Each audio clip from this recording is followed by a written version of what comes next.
Good morning জয়নিতাই, সুপ্রভাত বন্ধুরা। আবারও একটু কথা বলতে তোমাদের সামনে চলে আসলাম। আজকের হচ্ছে শুভ জন্মাষ্টমীর অনেক অনেক শুভেচ্ছা ও ভালোবাসা সবাইকে। প্রত্যেকের বাড়িতে আজকের কম বেশি না জন্মাষ্টমী হচ্ছে, প্রত্যেকের বাড়িতে হচ্ছে। কেউ সকাল থেকে করছে, কেউ রাত্রে করবে। কালকের আবার গতকাল নন্দ উৎসব আছে, সেটা হবে। যেমন গতকাল আমি হচ্ছে নন্দ উৎসব করব, রাত্রে ছোট্ট করে একটু পুজো পাঠ করব। ওই যা একটা কথা বলো, আজকে জন্মাষ্টমী কত বড় তেওয়ার একটা, সবার বাড়িতে গোপাল আছে। ওই মাটার কথা ভাবো তো, যে ওই মাটার কিন্তু আজকের পুরো ঘরটাই অন্ধকার। প্রত্যেকের বাড়িতে জন্মাষ্টমী হচ্ছে, কিন্তু ওই মাটার আর জন্মাষ্টমী কি চোখের জলই শুকাবে না। সবার বাড়িতে সন্তান আসতেছে, ওই মাটাও ভাববে যে আমার বাচ্চাটাও আসবে, কিন্তু বাচ্চাটা আর আসবে না। কতটা কষ্ট করে ওই মানে মেয়েটাকে মেরে সরিয়ে দিয়েছে পৃথিবী থেকে। এই সময় তো যাওয়ার কথা ছিল না, না? তাহলে আজ ওই মাটা কত কাঁদবে, কত কাঁদবে। ওর ঘর পুরো শূন্য। যারা শূন্য করে দিয়েছে তারা অবশ্যই সামনে চলে এসো। এক মাকে কাঁদিয়ে আরেক মাকে সুখী করা যায় না। নিজে চিন্তা করো, যে তুমি তাকে সরিয়ে দিয়ে তুমি কি সুখী থাকবে, শান্তিতে থাকবে? তুমি কি সবার সামনে ঘুরে বেড়াচ্ছ, না হেঁটে বেড়াচ্ছ? নিজের চাকরিতে আসতে পারছো? তুমি যে ডাক্তার হবে, যে ইঞ্জিনিয়ার হোক, যাই হোক, তোমার স্বপ্ন তুমি পূরণ করতে পারছো না। তোমাকে সেই লুকিয়ে থাকতে হচ্ছে। তাহলে লাভ কি? সবার সামনে চলে এসে বলে দাও সত্যি কথাটা। তোমার যতটা সহযোগিতা তুমি করেছো ততটাই তুমি বলে দাও। চলে এসো, ওই মাটা শান্তি পাক। একটা কথা ভাবো বন্ধুরা, যে আজ ওই মেয়েটা কতগুলো স্টুডেন্টের জীবন বাঁচিয়ে দিয়ে গেছে, কত মায়ের কোল আলো করে গেছে, কে কোল শূন্য করতে দিল না। আজ নিজের জীবন দিয়ে কিন্তু সবাইকে বাঁচিয়ে দিয়ে গেল। ওর কাছে কিন্তু সবাইকে কৃতজ্ঞ থাকা উচিত। ও যদি আজকের এইভাবে না চলে যেত, ওকে এইভাবে চলে যেতে বাধ্য না করতো, আজকের কিন্তু এত কেউ কিছু জানতে পারতো না। আজও কিছু জানতে পেরে গেছিল বলো কিন্তু আজকের ওকে এতটা কষ্ট দিয়ে দিয়ে দিয়ে দিয়ে কতদিন ধরে তাকে অত্যাচার করে করে আজকের সে বাধ্য হয়ে চলে গেছে। কতটা কষ্ট দিয়ে তাকে চলে যেতে হয়েছে। আজ ও গিয়ে কিন্তু অনেক মায়ের মুখে হাসি ফুটিয়ে দিয়ে গেছে, অনেক মায়ের চোখের জল পড়ার কাছ থেকে বাঁচিয়ে দিয়ে গেছে, কত মায়ের কোল শূন্যর হাত থেকে বাঁচিয়ে গেছে। নিজে কিন্তু বাম্মার কোল অন্ধকার করে চলে গেছে। মায়ের দু চোখের জল হয়তো সারা জীবনেও শুকবে না। বাবা মা অনাথ হয়ে গেছে, সন্তান থেকেও অনাথ হয়ে গেল। এত কষ্টে মানুষ করে তাকে এতটা স্বপ্নর দিকে এগিয়ে দিয়ে আজকে কিছু মানুষের নিজের স্বার্থ খাই পূরণের জন্য ওই মানুষটাকে চলে যেতে হলো। কী বা বয়স হয়েছে বলো, কী বা অন্যায় করেছিল, ওইভাবে চলে যেতে হয়েছে। তবুও দেখো তারা বুক ফুলিয়ে ঘুরে বেড়াচ্ছে। এত ভুরি ভুরি ভুরি ভুরি তার ভিতরে তার এত পাচ্ছে, তাও তাকে কেউ কিছু করতে পারছে না। হাই লেভেলে না করতে পারছে না। যে মুখ খুলছে তাকে কিন্তু একদম বলিদান পড়ছে। যে টিচাররা স্টুডেন্টরা যাচ্ছে তার টিচারকে পানিশমেন্ট করছে, এ করছে। কি যে হচ্ছে, কোথায় কীরকম ছিল আমাদের কলকাতাটা, এখন কেমন একটা হয়ে যাচ্ছে। কারুর মনের ভিতরে শান্তি নেই, সবসময় সন্ত্রাস ভয়, যে কি হতে কি হয়ে যাচ্ছে। আমার তো সারাক্ষণ, সত্যি কথা বলছি, আমার তো সারাক্ষণ যেন ভয় সন্ত্রাস। আজকের দিনটা যেন আমার খুব কষ্ট লাগছে।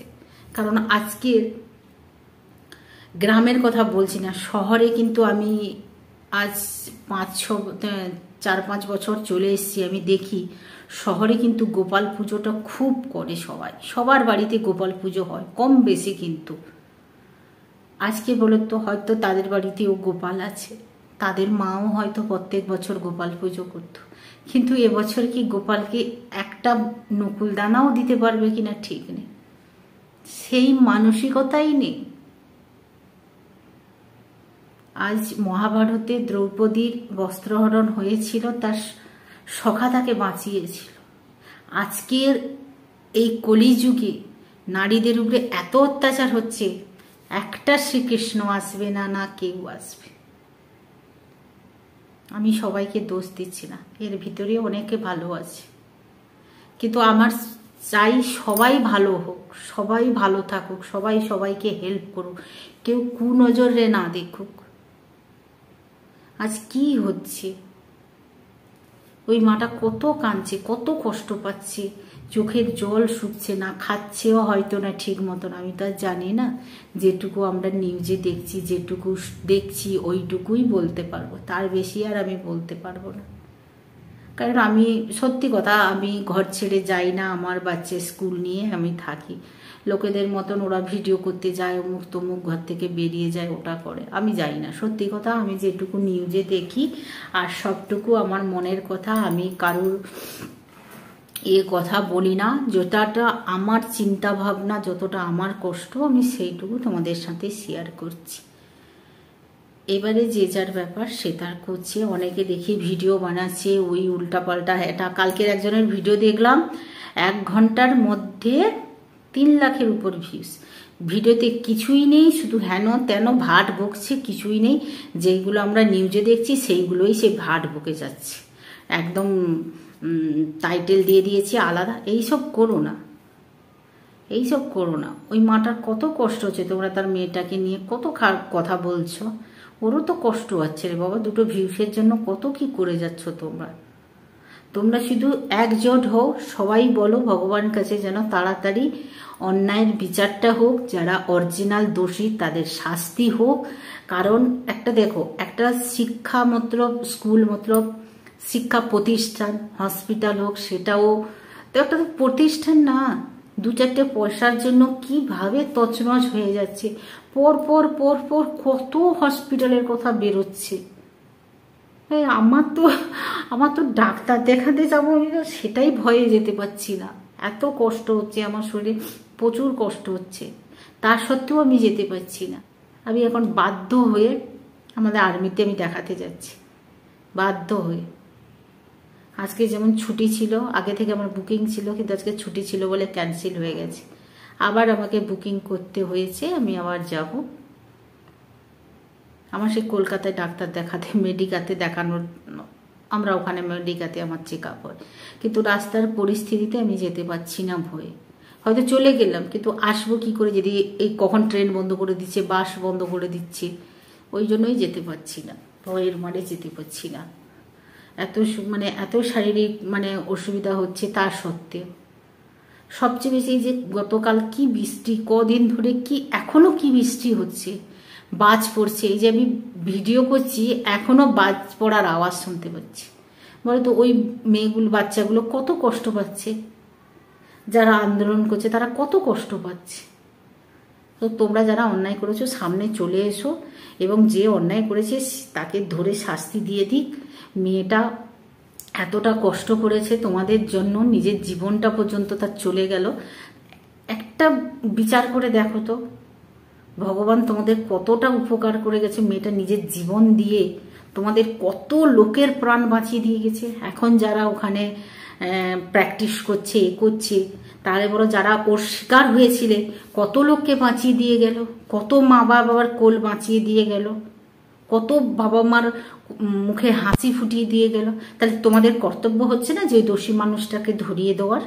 ওই হসপিটালের একটা ভিডিও ভাইরাল হয়েছে, যেখানে যাদের থাকার কথা নয় তারা সব আছে, এবং তোমার প্রাক্তন অধ্যাপকও আছে, কারণ প্রমাণ লোপাট করার জন্য সব আছে। এই যে লোকের পায়ের ছাপ পাওয়া গেছিল, এবারে তো ছাড়বে না। এইবার যারা প্রকৃত দোষী তাদের এবার শাস্তি হবে। মেয়েটাকে যে কতটা কষ্ট দিয়ে তোমরা সরিয়ে দিয়েছো, তার এবার বিচার হবে।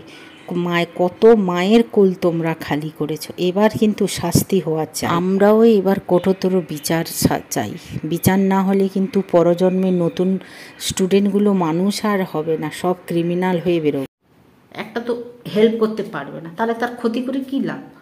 ক্ষতি তো করেই দিয়েছো তোমরা, অনেক বড় ক্ষতি করে দিয়েছো তার। আর যেটুকু বেঁচে আছে যারা অন্যায় করেছে তারা সব ধরিয়ে দিক, যারা ওইখানে চাকরি করে তারা সব ধরিয়ে দিক, দিয়ে শাস্তি দিয়ে দিক, তার আত্মাটাকে একটু শান্তি পাক, বাবা মাও একটু শান্তি পাক, অরিজিনাল দোষী যে তারা শাস্তি পাক, এবং নিউ জেনারেশন যে যারা পড়াশোনা করছে তারাও যেন শান্তিতে ডাক্তারি প্রফেশনটা যেন তারা ঠিক মতন করতে পারে। ওই 2 নম্বরই করে মানুষের কিডনি কেটে বিক্রি করে দেওয়া উচিত না। সবাই ভালো থাকো। আজকের দিনটা তার কত কষ্ট হচ্ছে। সবাই ভালো থাকো, সুস্থ থাকো। এই কথাটাই বলার জন্যই আমি এসেছিলাম যে মেয়েটা সবাইকে বাঁচিয়ে নিজে চলে গেল। যারা তাকে শাস্তি দিয়েছে, এত কষ্ট অত্যাচার করে, তাদের চরমতর শাস্তি হওয়া উচিত। এটাই। চলো আজকে মতন টাটা, বাই বাই, জয় নিতা।